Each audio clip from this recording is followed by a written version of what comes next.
साथियों, अक्सर आप लोग मेरे बारे में कहते हैं कि मेरे बाल बच्चे नहीं हैं, इसलिए मैं संवेदनहीन हूँ, जबकि बात बहुत गूढ़ है। मैं वसुधैव कुटुंबकम की बात इसलिए करता हूँ कि मेरे देश विदेश में लगभग 156 बच्चे हैं। कुछ अभी अभी रिटायर हो गए हैं, कुछ विदेशों में पढ़ रहे हैं, कुछ अभी मेरी तरह खेल कूद रहे हैं। एक तो अभी मात्र 6 महीने का है। इनमें एंटायर एप्स्टीन आइलैंड वाले 3 शामिल नहीं है। उन्होंने मुझ पर मुकदमा दायर कर रखा है।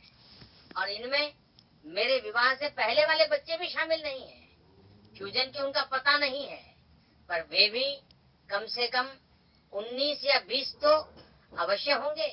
इनमें वे बच्चियां भी शामिल नहीं हैं, जिनको मैंने महिला अत्याचार के भय के कारण तीसरी तक पढ़ाई के बाद ही शादी कर दी थी।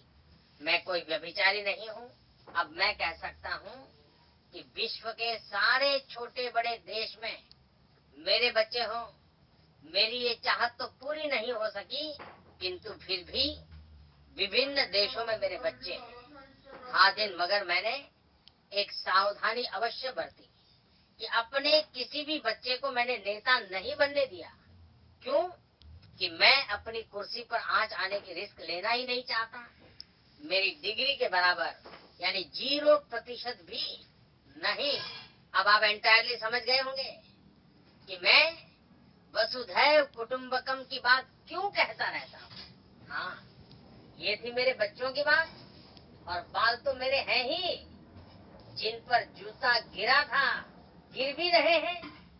और आप लोग इस वर्ष इतने गिराए कि मैं तड़ी जैसा टकला हो जाऊं और हम दोनों को मिलकर भागना या सीखचों में रहना पड़े।